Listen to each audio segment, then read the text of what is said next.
살아계신 하나님 아버지,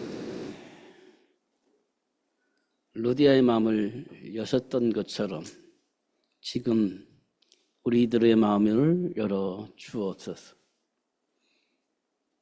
루디아가 바울을 통해서 하나님의 음성을 듣게 하셨던 것처럼 지금 하나님의 음성을 들을 수 있는 시간 되어지게 하여 주옵소서. 그리고 준비된 복을 보게 하여 주시고 왜곡된 생각도 알 수 있도록, 체질도 배경도 알 수 있도록 전 축복하여 주셔서 사도 바울을 통해서 그리스도가 모든 지식의 근본임을 고백할 수 있도록 역사하셨던 것처럼 우리에게도 그런 은혜를 더하여 주옵소서.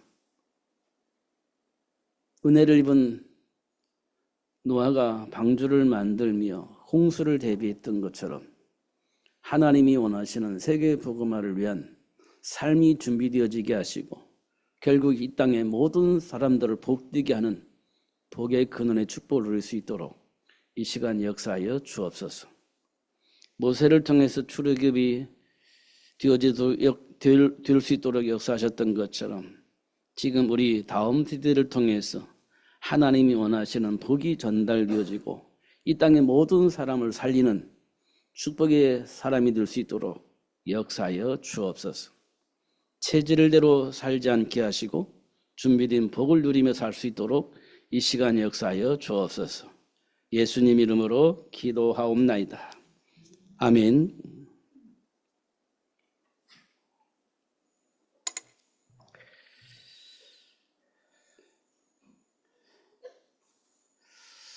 사실 우리들의 삶의 현장을 아는 것이 굉장히 중요합니다. 왜냐하면 삶의 현장에는요, 우리 생각과 삶을 지배하려고 하는 그리고 이끌어가는 삶의 문화가 있습니다. 이 삶의 문화 속에서 한 사람도 예외 없이 영향을 받게 되어집니다. 이 삶의 문화의 영향을 받지 않고 살 수 있는 사람은 한 사람도 없어요. 그렇기 때문에 지금 내 안에 뿌리 내려져 있는 체질들, 생각들, 삶의 기준들 이런 것들이 우리 안에 있는데 이 배경들이 어디서부터 왔는가 확인을 해야 되고 우리는 이 문제를 해결하기 위해서 어떤 방법을 동원하고 있는가 이렇게 질문을 해야 돼요. 왜냐하면요, 예수님이 오셨을 때 현장의 모습은 참혹했습니다. 지금의 모습과 별반 다르지 않아요. 그래서 이 땅의 많은 사람들은 예수님 당시에 있던 모습대로 살고 있는데요. 육신의 질병, 치유가 되어지지 않는 불가능한 질병 속에 고통을 당하는 사람들이 있었고요. 또 정신적인 고통 속에 사로잡혀서 사는 사람들도 있었고 귀신 들린 자도 있었고 그랬었습니다. 그래서 많은 사람들이 이 문제를 어떻게 하면 해결할 것인가에 대해서 답을 찾았습니다. 그래서 그때 당시 현장에 흐르고 있는 흐름은 그 바리새인들이 말하고 있는 율법주의가 성행을 했습니다. 왜냐하면 네 생각이 잘못됐고 네 삶이 잘못됐으니까 이런 문제를 만났어. 그러니까 생각을, 삶을 제대로 바꿔야 돼. 이렇게 되어지는 겁니다.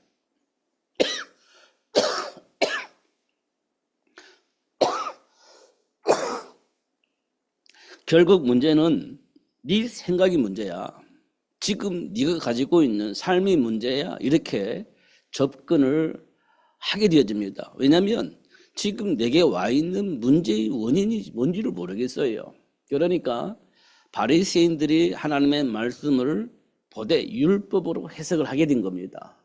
그래서 바리새인들의 말을 거부할 수가 없어요. 맞는 말이니까.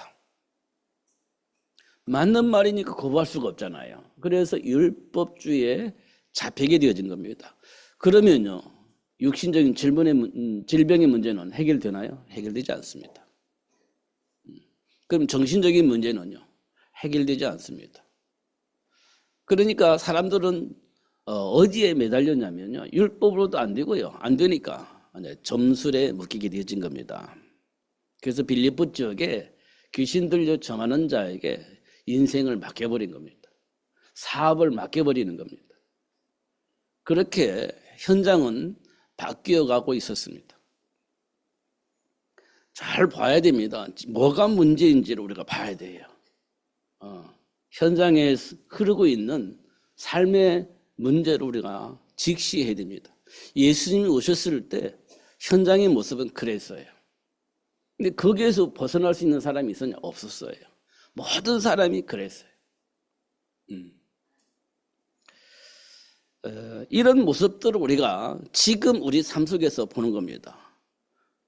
그러면요, 이것도 답이 아니고 저것도 답이 아니에요. 그럼 어떻게 하겠습니까? 어떻게 하겠어요? 결국은 소돔과 고모라의 모습처럼 우리는 어떻게 살아요? 내가 원하는 삶을 살아요. 이것도 안 되고 저것도 안 되면 그냥 즐기자 이겁니다. 그게 소돔과 고모라의 사람들입니다. 그런데요, 그렇게 되어졌습니다. 그러니까 이제 누구 말도 안 들어요. 지금 내가 가지고 있는 생각대로 살다 보니까 행복해요. 누구 말도 안 듣습니다. 현장은요, 지금 어떤 일이 벌어지고 있습니까? 그렇습니다. 정신적인 고통, 육신적인 고통, 말로 표현할 수 없는 고통 속에 살고 있는데 그건 나와 상관이 없어요. 나만 행복하고 나만 좋으면 돼요. 그렇게 지금 삶의 현장이 흘러가고 있습니다. 근데 그 많은 사람들은요, 고통 속에서 뭡니까? 답을 찾으려고 갈급해하고 있습니다. 답을 찾으려고. 해결책을 찾기 위해서 갈급해하고 있습니다. 그래서 교회도 찾아가고, 절도 찾아가고, 촌주기도 찾아가고, 또 점쟁이를 찾아가기도 하고, 어떻든 삶의 문제를 해결하려고 수많은 사람들을 찾아갑니다. 요즘 TV에 보면 상담하는 사람이 참 많아요. TV에. 이 말은 뭘 의미하느냐면 정신없이 사는 사람들이 이 땅에 많다는 겁니다. TV에 프로그램으로 만들어져서 나올 수 있을 만큼 문제를 가지고 있는 사람이 많다는 거예요. 만연되어져 있다는 겁니다. 이 프로그램을 통해서 제작을 하고 그 속에 있는 수많은 사람을 동시다발적으로 치유하기 위한 방법으로 사용되어지고 있다는 거예요. 근데 우리는 관심이 없어요. 세상 사람들은 치유하기 위해서 프로그램을 만들어서 수많은 사람들을 상대로 해서 지금 해결책을 말해주고 있는데 우리는 아무런 반응이 없어요. 우리는 나만 잘 먹고 잘 살았으면 좋겠어. 내게 있는 문제 해결되면 좋겠어. 현장은 지금 죽어가고 있는데도 불구하고 지금 내게 있는 답도 몰라서 지금 내가 지금 갈급한 상태로 와 있단 말이에요. 이런 모습들 우리가 실제적으로 봐야 됩니다. 조금이라도 내 마음에 데미지를 주는 말은 싫어. 내가 원하는 메시지를 들어야 돼. 그렇지 않으면 싫어. 이런 상태가 되어져 있는 상태입니다. 그러니까 진짜 인생의 가치를 모르고 지금 살고 있다. 왜 모르냐? 그럴 수밖에 없는 배경 속에서 있기 때문에 그런 영향을 받고 살았기 때문에 그렇습니다. 제가 중고등부 예배를 준비하면서 갑자기 제가 어렸을 때 들었던 콩쥐 팥쥐 얘기가 생각났습니다. 콩쥐가 어떤 사람이고 팥쥐가 어떤 사람인지 저는 잘 알아요. 어릴 때부터 들었던 얘기이기 때문에. 근데 요즘 세상은 어떤 세상이냐면 콩쥐를 바보로 취급을 해요. 콩쥐 같은 삶을 안 살려고 합니다. 왜냐고요? 바보니까요. 무시당하면서 사느니까요. 그렇게 안 살고 싶어요. 그럼 우리는 어떤 삶을 살고 싶은 분이냐? 팥쥐 같은 삶을 살고 싶어야 해요. 이 땅에 많은 사람들이 감정이 그래요. 팥쥐같이 자기가 가지고 있는 걸 누리면서 콩쥐를 괴롭히는 그것이 행복이라고 생각을 하고 그렇게 살고 싶은 마음을 가지고 있구나라는 생각을 확인했어요. 윤리적으로 보면 콩쥐처럼 살아야 되는데 실제적인 삶은 난 파츠처럼 살고 싶은 거예요. 이 땅에 모든 사람이 가지고 있는 감정이라고 저는 보여졌어요. 특별히 우리 다음 세대들이 가지고 있는 감정이 그럴 것 같아요. 그래서 학폭인 문제가 생기는 겁니다. 난 파츠처럼 살고 싶은 거예요. 공주처럼 안 살고 싶은 거예요. 그러니까 나도 모르게 파츠처럼 생각하고 파츠처럼 삶을 살고 있는 모습들이 그려졌습니다. 이 문제를 어떻게 하겠습니까? 해결을 할 수 있을까요? 해결이 안 됩니다. 지금 이 땅에 많은 교육부에서 또 경찰에서 또 많은 그 법률가들이 그 문제를 고민하면서 해결하려고 하는데 해결이 되나요? 안 됩니다. 해결이 안 돼요. 왜 안 될 것 같습니까? 그럴 수밖에 없는 배경을 가지고 있기 때문에 그래요. 그런 행동을 하는 아이들의 배경에는요, 그 사람들의 행동을 보호해주는 사람들이 있어요. 그게 부모입니다. 힘을 가지고 있는 부모들이 그들을 감싸고 있어요. 문제를 해결하지 못합니다. 그런 모습들을 봐요. 해결 안 됩니다. 과거에 제가 들었습니다. 10명의 경찰이 한 명의 도덕을 못 지킨다. 이렇게 얘기를 했습니다. 이 말은 뭘 의미하느냐면 안 된다는 겁니다. 법률 가지고 어떤 힘을 가지고 안 된다는 거예요. 그럼 어떻게 하면 되겠습니까? 도덕의 마음을 바꾸면 돼요.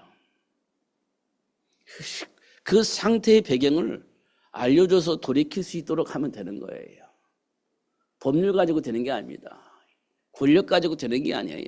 생각을 바꿀 수 있도록 도움은 되는 겁니다. 그걸 보고 우리는 교육이라고 그래요. 정상적인 교육이 되려면 도덕을 지킬 필요가 없어요. 이만큼 교육이 중요한데 교육이 무너지고 있어요. 학교 폭력 이런 것들이요.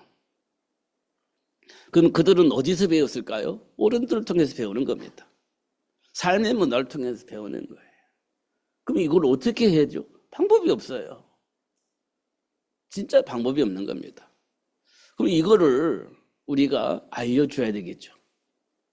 진짜 알려줘야 되는 겁니다. 진짜를. 근데 사람들이 진짜를 말하면 안 믿어요. 소돔과 고모라의 삶이 좋아요. 내가 하고 싶은 대로 살고 있으니까. 그러니까 말씀을 안 들어요. 그럼 바뀌지 않습니다. 소돔과 고모라가 망했듯이 이 세상은 망하게 될 거예요. 그럼 어떻게 해야 되겠습니까? 그래서 하나님이 원하는 자를 부르셨다. 이렇게 되어 있습니다. 하나님이 원하는 자를 부르셨다. 그래서 어떻게 해요? 그 원하는 자들에게 진짜 답을 주고 그 답을 사람들에게 전할 수 있도록 그렇게 하셨다. 성경은 그렇게 말씀하고 있습니다. 그러니까요. 생각이 바뀌기는 굉장히 중요한데 사람의 능력으로는 그게 안 돼요. 불가능합니다. 그래서 하나님의 은혜를 입은 자를 통해서 세상이 바뀌어지도록 그렇게 역사를 하셨습니다. 이 내용을 가지고 오늘 본문을 봐야 돼요. 너희는 가서 모든 민족을 제대로 삼아서 내가 분부한 모든 것을 가르쳐서 지키게 하라. 그렇습니다. 이게 지금 우리 삶 속에서 일어나는 모든 문제를 해결할 수 있는 답이에요. 이거 외에는 답이 없다는 겁니다. 마가복음을 통해서는 뭐라고 말하냐면 온 천하에 다니면서 만민에게 이 복음을 전해라 이렇게 말씀을 하고 있습니다. 이게 세상을 바꿀 수 있는 답이에요. 이 답을 알게 하시고 이 답을 전할 수 있도록 하기 위해서 시대마다 원하는 자를 불렀는데 지금 이 시간 우리가 어떤 사람인지 알아야 돼요. 하나님께서 지금 우리를 불러서 하나님이 원하시는 그 일을 할 수 있도록 역사하고 계시는구나. 이렇게 보여져야 됩니다. 나를 통해서 하나님이 원하시는 일은 하나님이 주신 이 복음을 알게 하시고 이 복음을 사람들에게 알 수 있도록 하려고 나를 불렀구나. 이게 하나님이 지금 우리에게 하시고자 하는 메시지예요. 근데 하나님께서 뭐라고 보장하셨냐면 하늘과 땅의 모든 권세를 가지시고 우리와 항상 함께 하시겠다. 언제까지? 세상 끝날 때까지. 그렇게 하겠다고 하나님이 약속하셨어요. 이건 우리에게 보장된 축복이에요. 우리를 향해서 보장하셔서 하나님께서. 그러니까 우리는 어떻게 해요?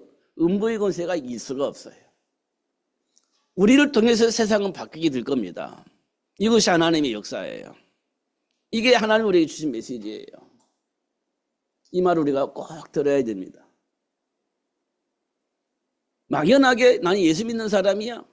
막연하게 나는 구원받은 사람이야. 이것 가지고 안 돼요. 하나님이 원하시는 일이 있어요. 그 원하시는 일 때문에 우리를 구원하신 거예요. 그 일 때문에 하나님 우리와 함께 계시는 겁니다.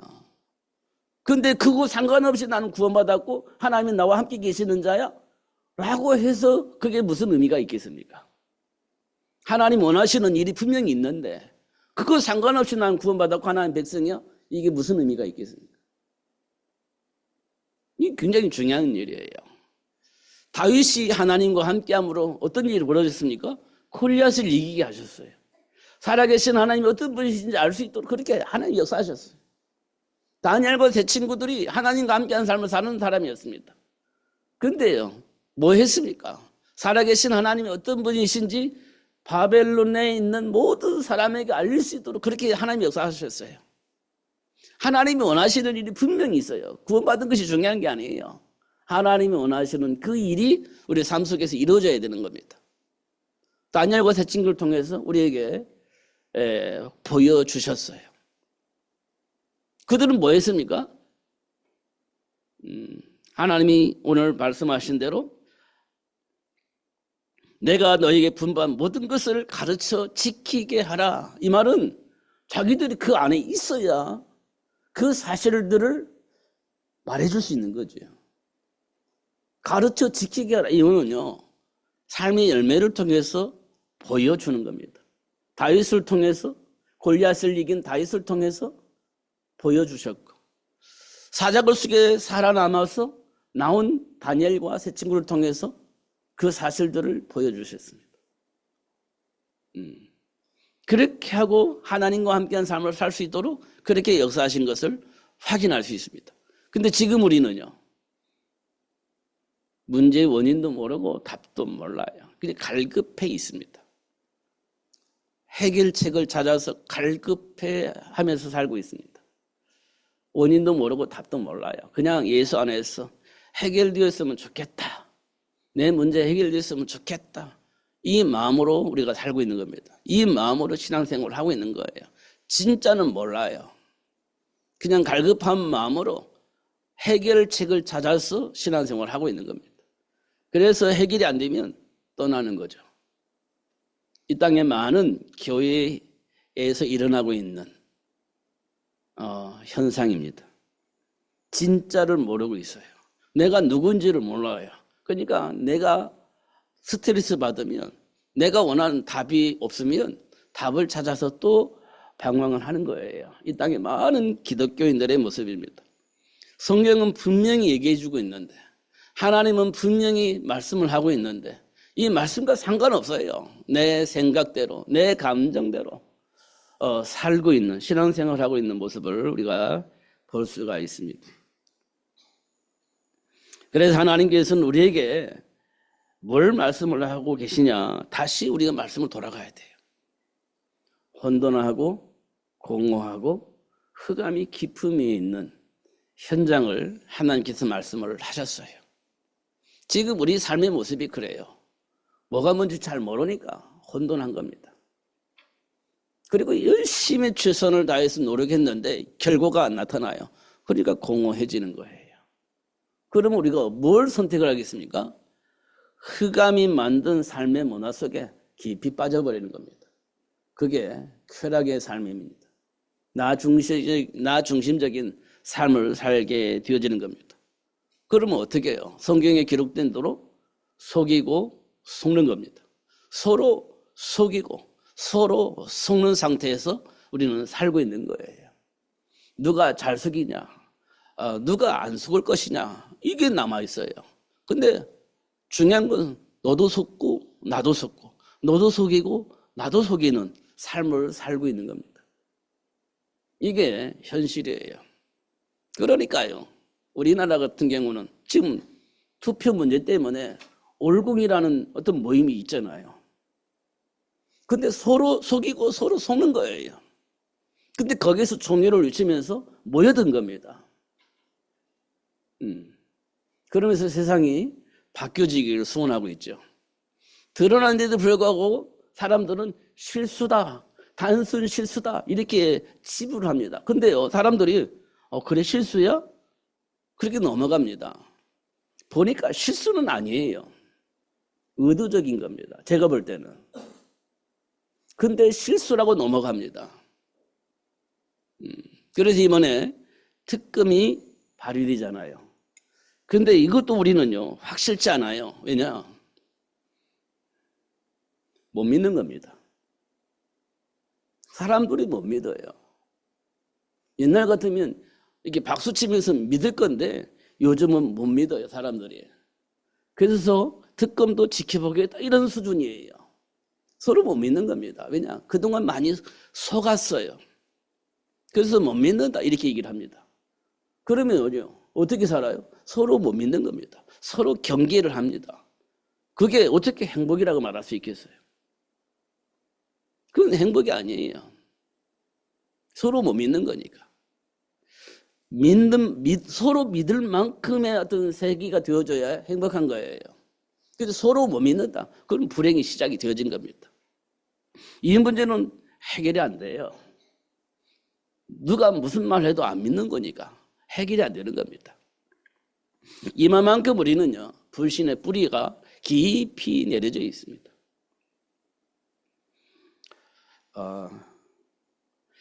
저는 좀 이상한 생각을 가지고 있는 감정이 있어요. 그게 뭐냐면 저희 집에도 군인이 있어요. 저 형님이 군인이었어요. 저 형이 군인이었다. 근데 진짜 나라를 생각하는 군인이었을까? 이런 생각을 했습니다. 제가요. 진짜 나라를 생각하는 군인이었을까? 이런 생각을 했는데 어느 날 나라가 위기가 오니까 본질이 나오더라고요. 군인이구나 이렇게. 나라를 생각하는 군인이구나 이런 생각이 들었습니다. 그 전에는요, 표가 안 나서 저 사람이 나라를 지키는 군인이었을까? 이런 생각을 했습니다. 그런데 위기가 오니까 나라를 생각하는 사람이었구나, 맞구나 이런 생각이 들었어요. 왜냐하면 저희 형님이 정보 장교였어요. 정보 장교였습니다. 그래서 이렇게 관리를 좀 하는 군인이었는데 잘 안 믿었어요. 근데 문제가 와보니까 알겠더라고요. 드러나요. 그때 비로소 드러나요. 결국은 언제 드러나냐면 문제가 오고 위기가 오면 그 속내가 드러나요. 보니까 우리가 예수 믿잖아요. 언제 드러나냐면 위기가 왔을 때 진짜가 드러나요. 진짜 예수 믿는 사람은요, 기도합니다. 그렇지 않은 사람은 딴 길로 가요. 그래서 제가 저는 우리 가족들 잘 안 믿어요. 왜냐하면 교제를 많이 안 해서 잘 몰라요. 우리 형제들은 각자 도생이에요. 각자 도생입니다. 알아서 살아남았어요. 그냥 서로 교제를 안 해서 어떤 상태인지 잘 몰라요. 나도 모르게 불신 속에 있는 거지. 우리 환경이 그렇으니까. 그런데 어떻게 성장했는가 확인해 볼 때가 언제냐면 위기가 왔을 때 확인되어지더라고요. 성경에 보니까 다 그렇게 하셨어요. 하나님께서. 진짜 내가 예수 믿는 사람인지 안 믿는 사람인지를 꼭 확인하세요. 하나님께서.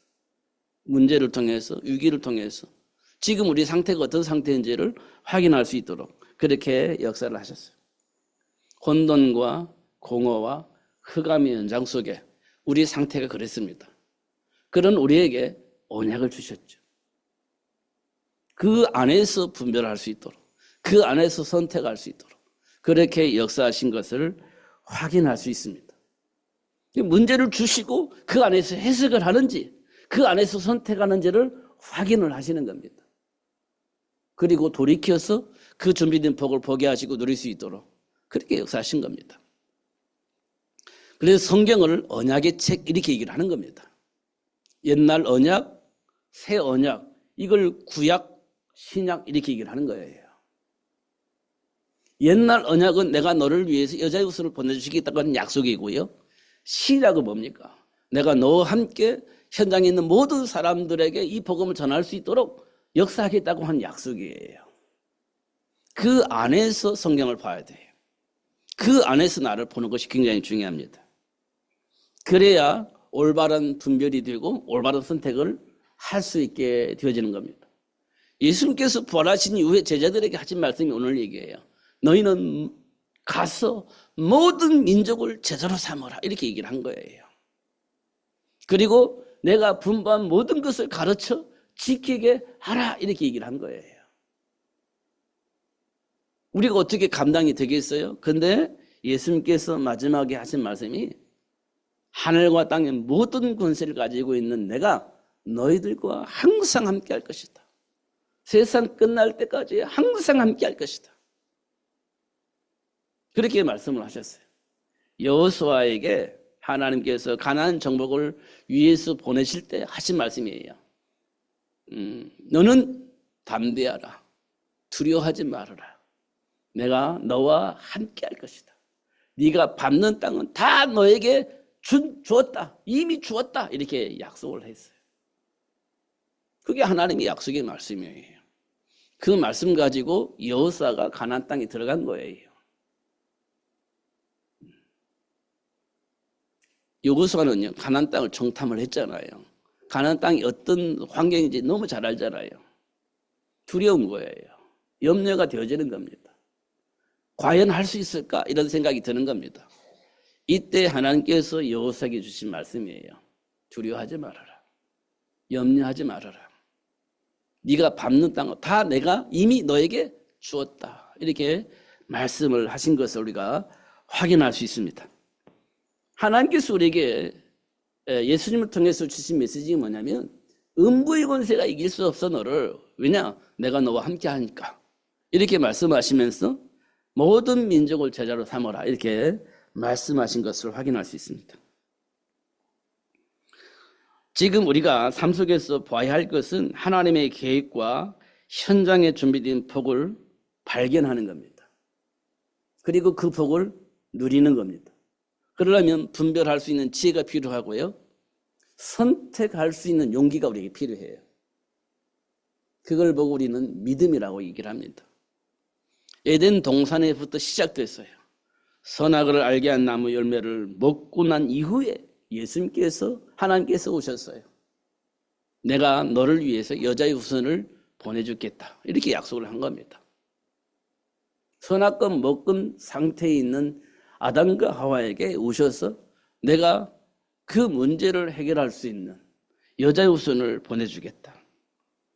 홍수 심판을 말씀하시고 그 문제를 해결할 수 있는 방법으로 노아에게 방주를 만들라고 얘기를 했습니다. 방주.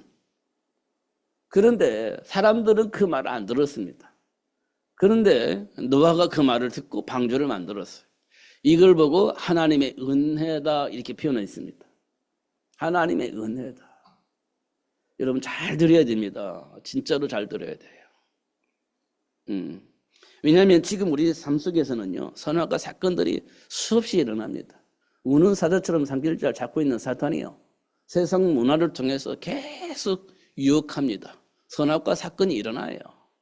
근데 하나님께서 우리에게 찾아오셔서 내가 그 문제를 해결할 수 있는 여자의 후손을 보내줄게. 십자가의 도를 통해서 다시 한번 우리 정체성을 확인하게 하시고 누릴 수 있도록 역사를 하십니다. 그리고 방주를 만들게 하세요. 하나님의 은혜 속에 온 사람들이 누릴 수 있는 축복입니다. 그러나 이 땅에 많은 사람들은 삶의 문제 앞에서 바벨탑을 쌓아요. 그게 해결책이라고 생각을 하는 겁니다. 그게 해결책이라고 생각을 하는 거예요. 근데 하나님은 그들의 삶을 흩어버리시고 진짜 복이 무엇인지 알게 하시고 복의 근원이 될 수 있는 다음 세대를 준비할 수 있도록 그렇게 역사하시는 것을 확인할 수 있습니다. 이게 성경의 역사예요. 지금 우리가 가지고 있는 철학이나 감정을 가지고 보면 절대 이해가 안 되어지는 부분입니다. 하나님의 은혜 속에서 보아야 볼 수 있는 답이 지금 성경에서 말씀을 하고 있는 겁니다. 그러니까 결국 사람들은요, 바벨탑을 어디까지 쌓으면 되겠다고 생각하냐면 하늘 끝까지 쌓으면 해결되지 않겠어? 홍수네, 상관없어.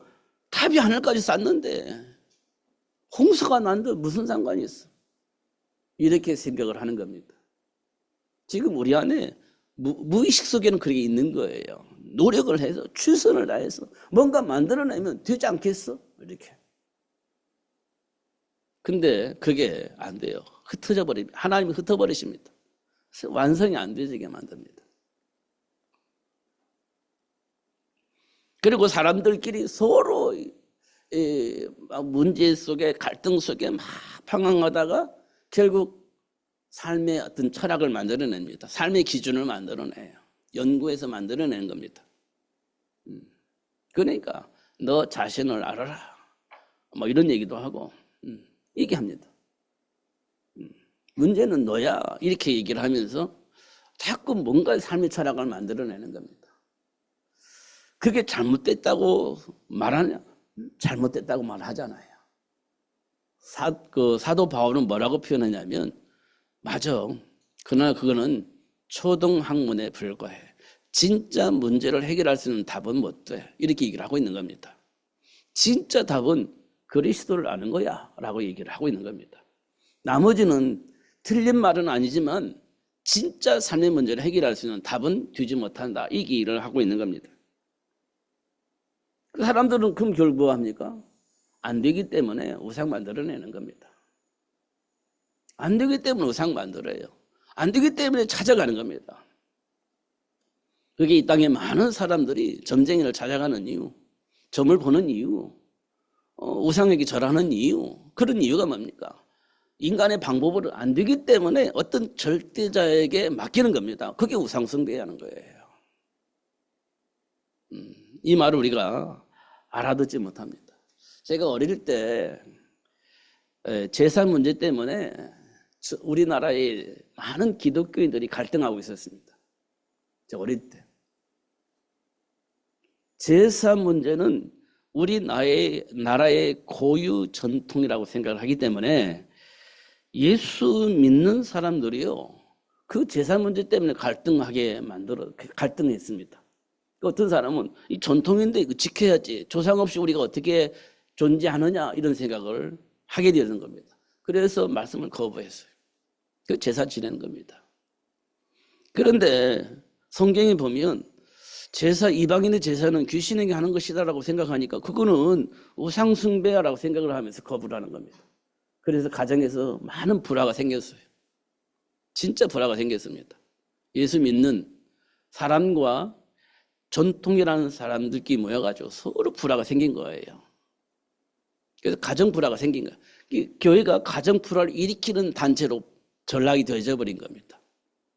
그러다 보니까 여의도 순복음교회에서 그때 당시 조영교 목사님이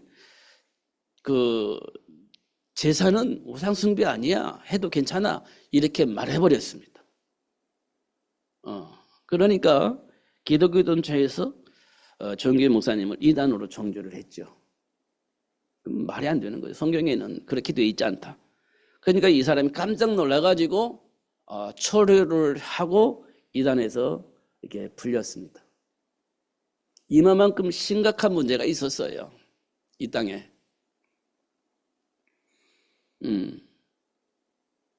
우리가 실제를 성경을 통해서 답을 얻고 실제를 봐야 되는데 이게 감성적으로 보다 보니까 그런 현상들이 일어난 겁니다.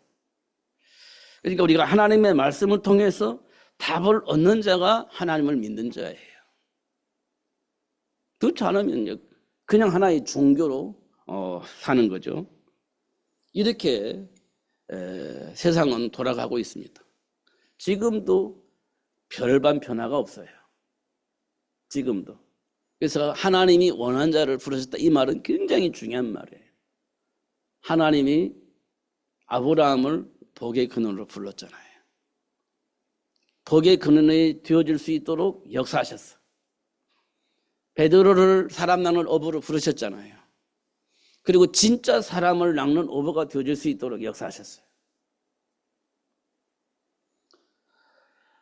율법주의 사고 속에 찌들어져 있던 바울을 예수 믿는 자를 핍박했던 그 핍박자 바울을 불러서 진짜 답을 얻게 하시고 사람들을 살리는 삶을 살 수 있도록 이방인들을 도울 수 있는 자로 살 수 있도록 하나님 축복하신 것을 확인할 수 있습니다.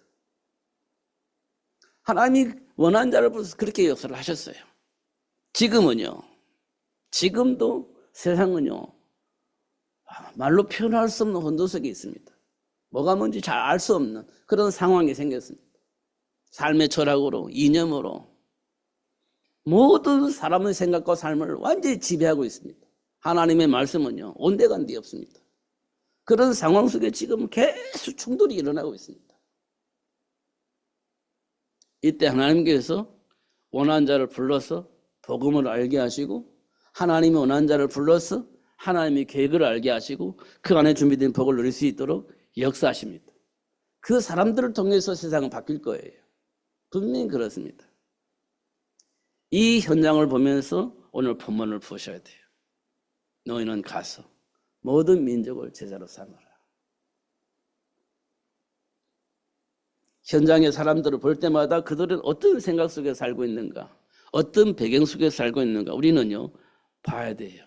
그래야 하나님이 나를 부르셨구나 이렇게 답을 얻고요, 사명을 가지고 살 수 있습니다. 살다 보면 힘들잖아요. 왜냐하면 충돌이 일어날 수밖에 없는 배경을 가지고 살기 때문에 힘들 수밖에 없습니다. 우리 삶의 현장이. 그러니까 힘든 사람들은 자기 중심으로 생각을 하고 자기가 원하는 삶을 추구하게 되어 있습니다. 힘들으니까. 그러면 그 속에 있는 나는요 더 힘들어지는 겁니다. 그 사람 비유도 맞춰야 되고 그 사람들이 원하는 삶을 살아야 되니까 얼마나 힘들겠습니까? 말이 감당이 되겠습니까 그거? 그러니까 힘들어 못 사는 겁니다. 그런 현장 속에 우리가 들어가 있는 거예요. 하나님의 배경이 없다면 그거 견뎌낼 수 있을까요? 못 견뎌내는 겁니다. 요셉이 노예가 됐을 때 하나님 배경이 없었더라면 그거 어떻게 견뎌냈겠어요? 누명 쓰고 감옥에 갔을 때 하나님의 배경이 없었더라면 어떻게 견뎌낼 수 있었겠습니까? 견뎌낼 수가 없죠. 지금 우리가 살고 있는 현장이 그렇습니다. 그래서 우리는 하나님의 배경을 알아야 견뎌낼 수 있고 그 현장을 바꿀 수 있는 사람으로 살 수 있는 거예요. 그걸 우리에게 지금 말씀해 주고 있는 겁니다. 너희들의 배경이 어떤 배경인지 알아? 그 배경을 알 수 있도록 역사하고 계시는 거예요. 알게 된다면요 문제가 없어요. 골리앗 만나면 문제가 되지 않아요. 전혀 문제가 되지 않습니다. 오히려 증인이 될 수 있는 축복의 시간임을 확인할 수 있습니다. 그런데 이 땅에 이 사실을 몰라요. 수고하고 무거운 짐을 지고 막 끙끙대며 사는 겁니다. 발부둥 치며 사는 거예요. 근원이 뭘까요? 하나님을 불신앙하고 떠난 거예요. 근원이 그런 겁니다. 그걸 얘기해 주고 있어요. 우리가 알고 있잖아요. 근데 안 믿어. 그 사실을. 그거 안 믿는 겁니다. 해결책이 없어요. 왜냐하면 죄의 삭은 사망이잖아요. 그러니까 우리의 결과는 뭐예요? 죽음이 우리를 기다리고 있어요. 이게 우리에게 가장 큰 문제잖아요. 그러니까 어떻게 해요? 굴복해야 돼요. 살아남으려면 굴복해야 됩니다. 이 짓을 평생 해야 되는 겁니다. 그러면 스트레스가 만땅이잖아요. 하지 말아야 할 일인데 죽음이 두려워서 굴복을 해야 되니까 이 스트레스가 말로 표현할 수가 없잖아요. 그게 지금 우리가 살면서 받는 스트레스예요. 그걸 우리가 어떻게 해결합니까? 사단이 만드는 쾌락의 문화를 통해서 그걸 해결하려고 하지 않습니까? 평생 그렇게 살아야 되는 겁니다. 다 답이 없으니까. 가장 큰 문제는 뭐냐? 하나님의 말씀을 통해서 답을 얻어야 할 우리가 말씀을 통해서 답을 못 얻고 있는 거예요. 이유는요, 하나님의 말씀을 불신하고 있기 때문에 그렇습니다. 그래서 우리 답이 나오지 않아요. 그래서 예수님께서 그 사실을 알려주신 겁니다. 그게 십자가 사건이에요. 왜 십자가에서 피 흘리면서 죽으셨냐? 그 죄의 문제를 해결해 주시기 위한 겁니다. 그 죄의 문제를, 그리고 하나님과의 관계를 회복해 주시기 위해서 십자가 사건을 일으키신 거예요. 그 죄의 문제가 해결되니까 사망의 문제가 해결되는 겁니다. 그래서 죄와 사망의 법에서 해방된 우리를 사단이 어떻게 할 수가 없죠. 사단은 우리를 간섭하려면 죄 문제가 있어야 돼요.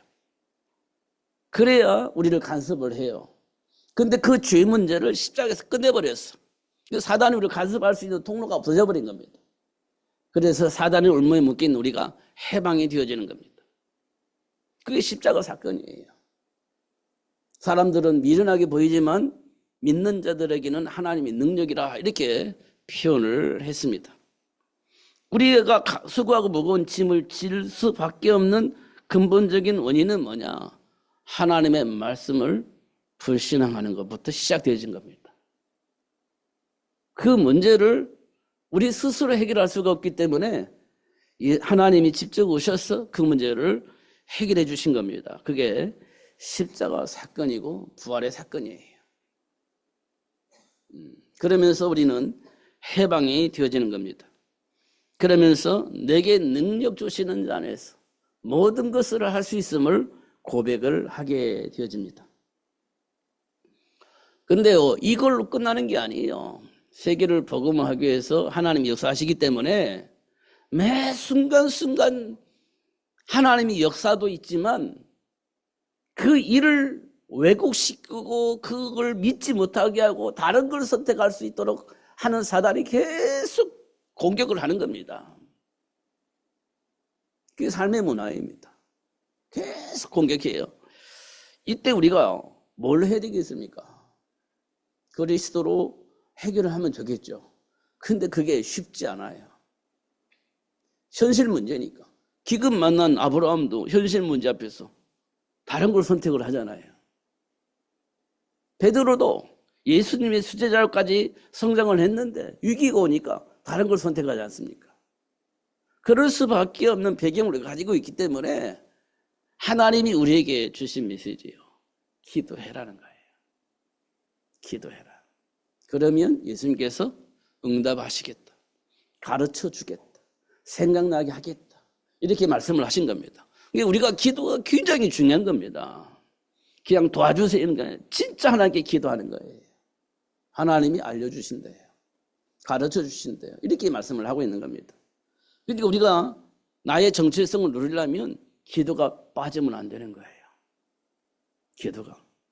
그러면 사단에 당하는 거예요. 기도를 안 하면 우리는 당하는 겁니다. 현실 문제 앞에서 우리가 어떻게 하겠습니까? 안 되죠. 그리고 이런 상황이 되면 예수님이 주신 메시지가 굉장히 중요한 답이에요. 삶의 방향이 되는 겁니다. 너희는 가서 모든 민족을 제자로 삼아라. 온 천에 다니며 만민에게 이 복음을 전해라. 근데 우리는 유한한 존재잖아요.